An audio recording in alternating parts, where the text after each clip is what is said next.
Eu sei, mas é que eu tô meio querendo não falar, não, senão vão achar que a gente está muito velho. Aliás, deixa eu falar uma coisa aqui. Antes de mais nada, essa aqui é a bisavó mais bonita que eu conheço.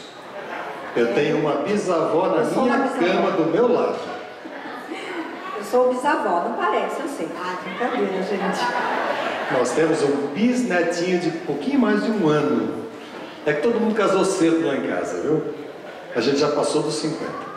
Bom, a tia Irene do nosso amiguinho, ela é muito envolvida com música. E foi a música que nos levou a essa aproximação lá nos tempos de colégio, no tempo que chamava IAE, não NASP, São Paulo. Em 1968 apareceu uma figurinha diferente no coral que eu cantava, no coral Carlos Gomes, e eu comecei a convidá-la para tocar para mim, e ela aceitou e toca até hoje, né? Hoje a gente canta muita coisa com playback, mas naquele tempo ela tocava no piano para mim. Eu achei tão interessante que eu achei por bem, né, convidá-la para continuar tocando para mim, e ela aceitou o convite. A Irene, além de ser uma pessoa que desenvolve muito bem palestras, ela já deu seminários de música, muitos seminários de música. Ela foi quem criou o Departamento de Educação Musical do Conservatório de Tatuí, que é famoso no Brasil inteiro. É um conservatório, é o maior conservatório da América Latina, ele é dirigido pela Secretaria de Cultura do Estado de São Paulo. Então a Irene criou o Departamento de Educação Musical Infantil do Conservatório e dirigiu por muitos anos. E depois de 2014, ela achou que estava no tempo de cuidar de mim. E hoje ela ainda dá aulas de piano, porque ela é também professora formada. Mas desde 2014, Deus pediu a ela que se dedicasse quase que exclusivamente ao ministério que nós desenvolvemos. E vocês vão saber por que chama Ministério Fundo da Agulha. Daqui a pouco a gente vai explicar isso. Então, estamos trabalhando juntos nesse ministério e Deus tem nos abençoado bastante. Essa é a nossa apresentação. Nós temos 2 filhos, um dos filhos já é avô também. Geralmente ele sai conosco, mas a esposa dele está grávida e nós vamos ter mais um netinho aí no começo de janeiro. Então hoje ela não pôde vir, que ela não estava muito bem. Normalmente eles saem conosco. E temos uma filha. Bom, esse filho tem uma filha que já é casada, né? Estou dizendo que ele é avô. E temos uma filha que nos deu 3 netos. Um já tem 18 anos, é o Guilherme de 18, Samuel de 15 e o Rapinha de Tacho com 7 anos de idade. Essa é a nossa família. Bom, como a gente vai contar muito de nossa história para vocês, uma música que marcou desde o tempo de Arautos do Rei e continua marcando porque é um retrato da nossa família, e eu acho que vocês até conhecem, e vocês não se constrangem de cantar junto comigo não, porque eu gosto de ouvir a igreja cantando. Eu vou começar, vocês já vão logo lembrar, e essa música é marca registrada tanto do Quarteto de 72 quanto da nossa vida como família.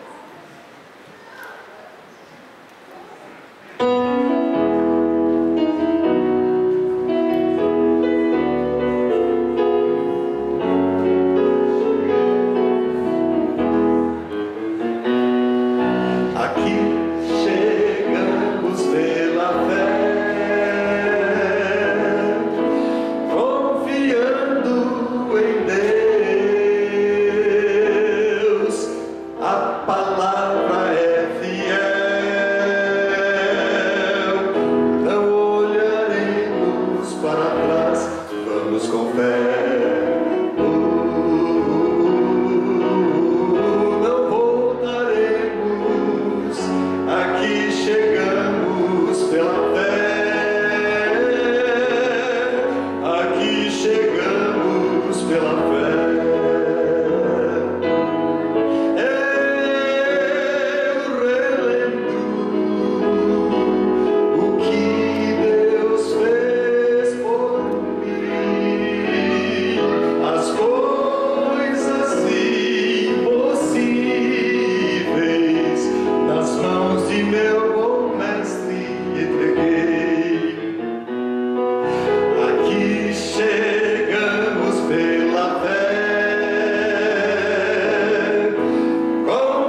crianças aqui, não tem? Tenho. Tem criança aqui?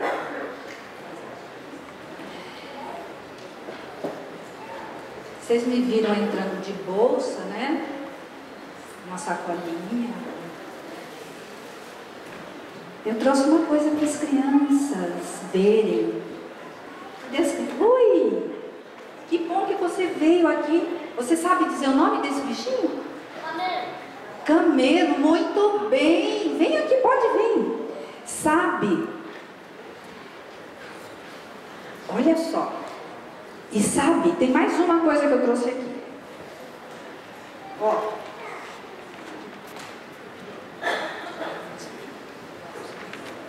Eu quero mostrar para vocês.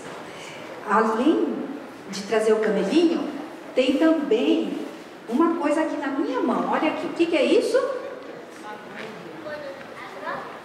É uma agulha.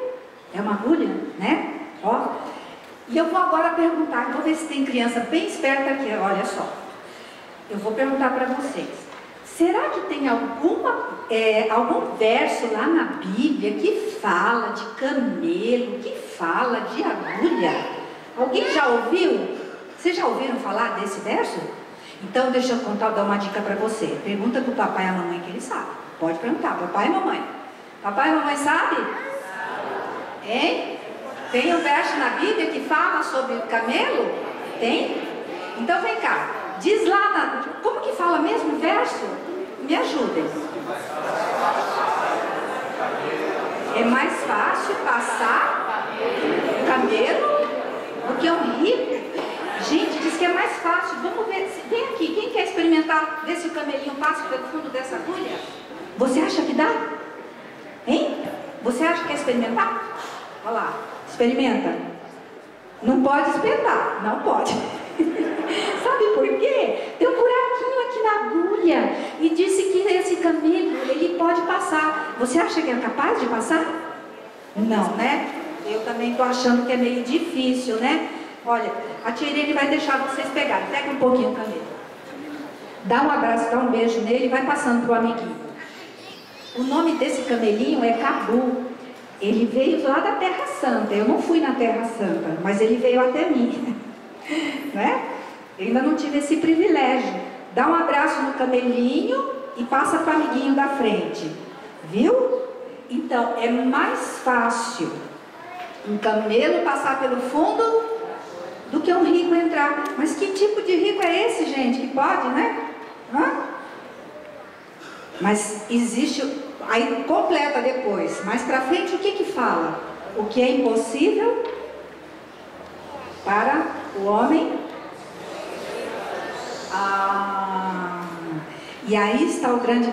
Viu, meus amores? Passa para lá. Isso. Já viram o camelinho? Agora, dali, ó. Passa para ele lá, para ele dar um abraço. Dá um abraço no camelinho. Ai, que gostoso. Muito bom. Agora dá tchau pro camelinho. Tchau, camelinho. Dá tchau pro camelinho. Tchau, camelo. Tchau, tchau. Tchau, camelinho. Agora vocês podem voltar lá no lugar de vocês. Vocês ouvirem agora por que Jesus falou sobre esse verso. O que nós vamos falar hoje aqui com vocês, o Wilson e eu, e que é o que está na página. Nós temos uma página lá no Facebook, viu? Depois, quando vocês forem para casa, vocês podem ir lá, Fundo da Agulha. Porque o que nós vamos compartilhar hoje aqui com vocês é o milagre da nossa vida, do nosso casamento. É um dia de família aqui hoje. Amém? E por muito tempo, nós éramos olhados como casal 20. Só que quando chegava em casa, a gente sabia que era um casal 00. Ai, não posso falar. Ele já pediu. Não posso falar mais, bem? Não, chega. Ah, tá. Senão a pessoa não vem de tarde. É verdade. Eu vou parar, vocês vão ficar curiosos. Tem muita coisa para vocês, sabe? Então eu já vou dar um choque bem agora para vocês não voltarem de tarde. Geralmente eu falo isso no final da manhã, mas eu vou começar com isso. 4h30 nós vamos estar aqui. Sabe? Essa coisa aqui que eu acho linda, que eu amo de paixão desde 1968, quando eu a conheci. Um sábado de manhã, como hoje, só que não estava chovendo, estava um dia de sol, ela chegou para mim e deu uma notícia fantástica. Ela falou assim, olhou bem sério para mim e falou assim: eu estou indo embora de casa. Será que ela foi? Será que ela não foi? De tarde vocês vão saber. Pastor, também tem problema? Tem. Igual vocês. Bom, essa é a história de tarde. Agora eu quero voltar ao assunto do camelo. Vamos ler um pouquinho a Bíblia? Eu gosto de ler a Bíblia. A história é conhecida, mas pode ser que alguém... Essa história é relatada nos 3 evangelhos. Mas vamos ler Lucas, capítulo 18. A partir do verso 18 também. Acharam aí? Aí está a história toda. E perguntou-lhe um certo príncipe, dizendo... Algumas Bíblias falam um rico, outras dizem antigas, fala assim, um mancebo rico. Alguém já ouviu falar mancebo? Antiga é prostituta, né? Mas mancebo é um rapaz, né? Um mancebo rico. E eu tenho um pastor conhecido meu que ele faz uma brincadeira, mancebo rico, né? Perceberam o trocadilho? Mancebo rico.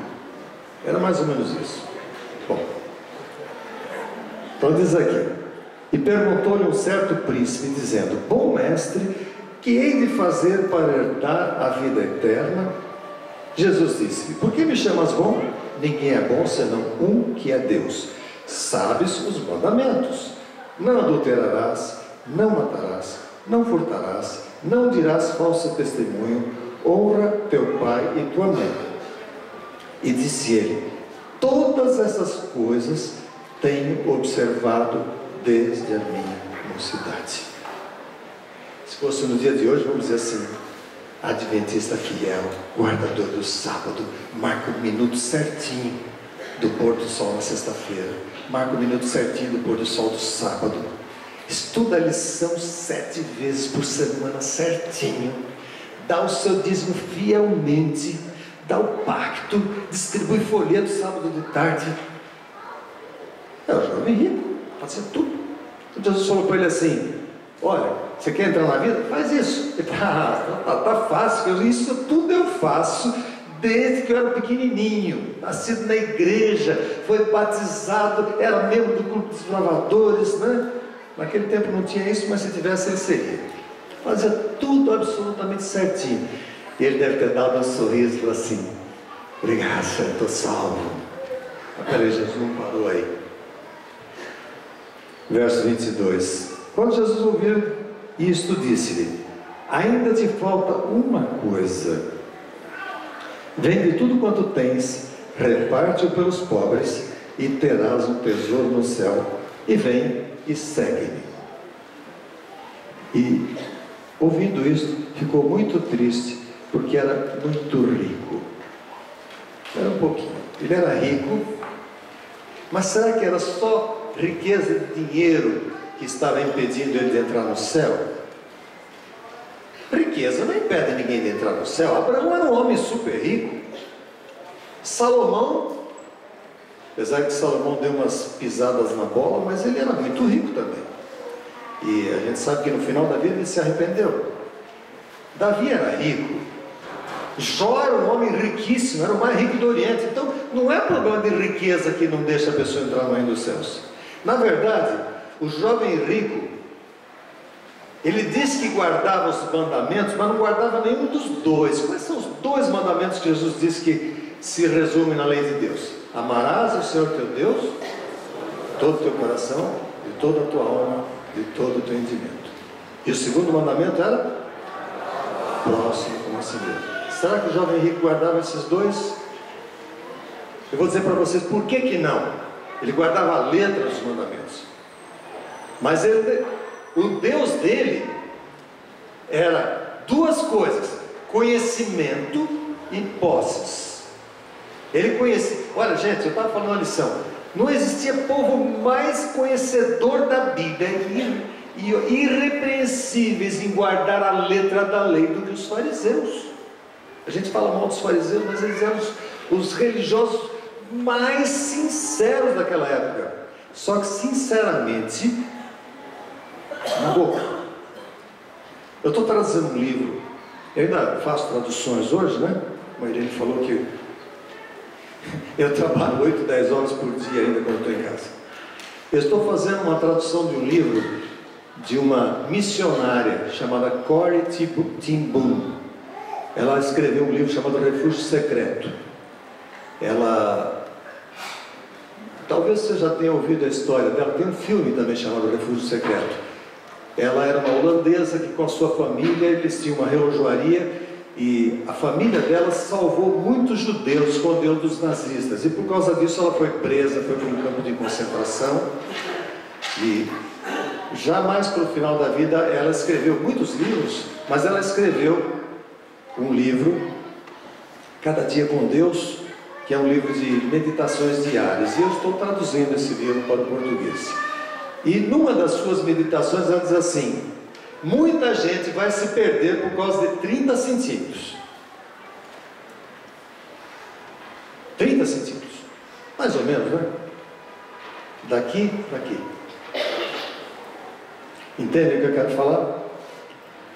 A palavra de Deus está aqui, mas não está aqui, no coração. É claro, nós fazemos uma analogia do coração como os nossos sentimentos, o nosso mais profundo, não é o órgão do coração. Mas quando a Bíblia fala de coração, você sabe, quando a gente ama alguém de coração, a gente não ama só de palavras. Quero dizer para vocês, eu falo sempre isso nas reuniões, se tivesse ou não o 7º mandamento, não faria diferença hoje para mim, nenhuma. Será que eu fico com a minha esposa porque a Bíblia fala para eu não adulterar? Se eu fizer isso, gente, meu casamento já foi pro brejo. Eu fico com a minha esposa porque eu amo a minha esposa. A gente fala muito em sábado, né? O sábado, para muita gente, acaba se tornando um fardo. Por quê? Guarda que nem o jovem rico, faz tudo, ok, pôr do sol certinho, bateu. Gente, eu já vi muita família fazendo o culto do pôr do sol, todo mundo com um bico desse tamanho, porque o pai ou a mãe ficou aporrinhando a vida. Tem calma, mas o pôr do sol está caindo, o sol, você não se aprontou, não fez isso. E daí vai lá bonitinho, veste aquele sorrisinho, né? Aquele sorrisinho sabático, e vai ler os versinhos bíblicos, e vai fazer aquilo que a gente está fazendo, e às vezes, assim, muito formalmente. Sabe, guardar o sábado é um prazer tão grande, que a gente às vezes, vou dizer uma coisa para vocês, né? A gente vai lembrando as coisas e vai falando. Meu filho, mais novo, esteve 18 anos afastado da igreja. E ele se separou da primeira esposa, teve problemas muito sérios, e depois de 18 anos, que ele já estava divorciado, ele veio morar. Nós moramos numa chácara, tem 2 casas, ele veio morar, pediu para morar conosco, e foi daí que nós começamos a realmente conhecer o nosso filho, que a gente tinha ficado praticamente afastado dele esses 18 anos. Ele, enfim, a gente quase não conhecia. E a história é bonita, eu vou resumir muito rapidamente. Ele começou a namorar com uma menina que não era da igreja, e nós a convidamos, eles ainda estavam namorando, nós convidamos para assistir um programa nosso, e ele muito resistente, e ela muito firme, disse: não, eu vou assistir, e no fim ele acabou tendo que vir junto com ela, porque ficava chato. Até no sábado de manhã ele falou assim: ah, você quer mesmo? E ela falou: quero. Eles vieram, assistiram, no final do culto ela disse: gostei, quero ir sábado que vem. E assim, o resultado é que eles se batizaram, ele se rebatizou, ela voltou para a igreja, eles nos ajudam nesse ministério. E hoje ele fala, eu só contei essa história para falar uma coisa. Ele às vezes fala para mim: pai, o sábado para mim era um fardo. Eu não via a hora que acabasse o sábado. Eu até penso assim: nossa, a gente parecia bom pai, a gente não era tão legalista assim, mas Ele fala assim: hoje eu entendo a bênção que é o sábado. Eu não vejo a hora de chegar o sábado, de sexta-feira, desligar meu telefone, né? Ele trabalha com distribuidores, com vendas, ele fala assim: eu não vejo a hora de chegar o sábado e ter o meu dia com Deus. Vocês percebem a diferença de guardar o sábado e de honrar o sábado? O moço rico guardava, mas não honrava os mandamentos. Ele não tinha Deus acima de todas as coisas. Ele tinha o dinheiro, tinha o conhecimento, mas não amava a Deus sobre todas as coisas. Não amava o próximo. Jesus falou, né? Jesus inclusive citou os mandamentos da segunda parte da lei: não matarás, não adulterarás e tal. Ele falou: isso eu faço. Mas será que ele fazia mesmo? Fazia aqui, mas não aqui. É o que Cora e Timão falam. Perde-se a salvação por 30 centímetros. Irmãos, nessa primeira parte agora, daqui a pouco a minha esposa vai falar, eu quero falar para vocês que durante muito tempo, como pastor, como cantor da Voz da Profecia, eu não tinha o conhecimento verdadeiro de Deus. Eu digo, e não tenho medo e não tenho vergonha de falar, eu era muito parecido com o jovem rico. Estudei teologia, fiz mestrado em teologia. Eu não sou o primeiro a dizer, pastor Fernando Iglesias fala a mesma coisa. Eu não conhecia a Deus pessoalmente, conhecia a palavra de Deus, tinha muito conhecimento, mas me faltava o conhecimento essencial. Conhecer Jesus é tudo. Eu lembro disso, eu acompanhei o pastor Bulhão. Na época eu era repórter da revista Adventista. Eu fui ao acampamento que ele fez, primeiro grande acampamento de jovens em Itabuna, na Bahia, em 1986. Eu estava lá. Foi a primeira vez que eu ouvi o pastor Bulhão pregar sobre essa frase: conhecer Jesus é tudo. Depois que nós passamos por uma série de dificuldades, né, a gente vai contando ao longo do tempo como é que Deus foi trabalhando na gente. Eu aprendi uma coisa: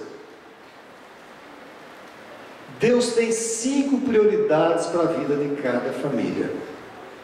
E eu quero falar nessa manhã, e gostaria que vocês se lembrem. Se vocês esquecerem tudo que a gente vai falar hoje, pelo menos isso eu gostaria que vocês se lembrassem. E eu vou fazer uma ilustração que é para vocês não esquecerem mais. Eu queria que vocês abrissem a sua mão e olhassem para a sua mão espalmada. Vocês já viram que coisa maravilhosa a nossa mão?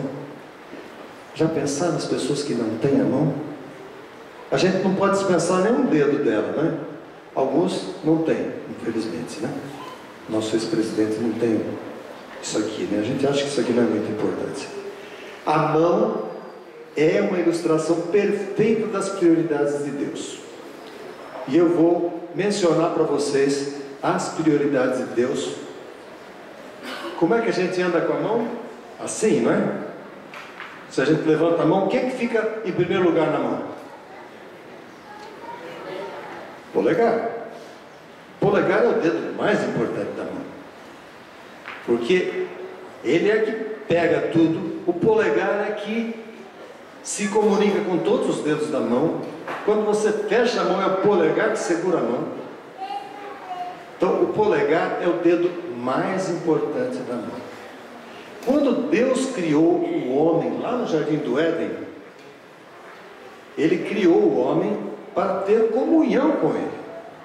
Deus tinha os anjos, mas Ele queria criar um ser diferente, um ser que pudesse ter um relacionamento diferente, um ser que pudesse dar origem a uma família.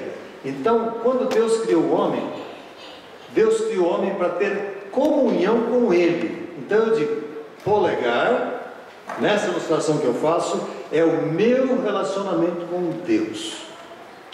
Em primeiríssimo lugar, isto é o mais importante que existe na nossa vida. E eu vou dizer para vocês, se alguém diz que tem problemas no casamento, começa a consertar isso, começa por aqui, isso é a base. Existem outras coisas, existem ferramentas para a gente consertar relacionamentos estragados, existem, mas aqui começa tudo. Meu relacionamento com Deus. Hoje à tarde eu vou dizer para vocês como é que Deus me achou. perdido dentro da igreja. O pastor Gulhão também conta uma história parecida. Isso não é história só minha, é de muita gente. Nascido dentro da igreja, não na igreja, na minha casa, mas nascido num lar adventista, num lar cristão, eu me encontrava perdido dentro da igreja, porque eu não entendia isso como prioridade. Bom, vamos para a segunda prioridade. Depois que Deus criou o homem, Ele criou quem? Vocês estão com muita certeza, não é? Quem foi? Eva, a mãe de todos os viventes. Eva. Segunda prioridade, cônjuge.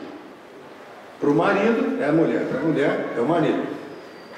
Não existe nada depois de Deus para alguém casado, e para os que não estão casados aprendam isso já.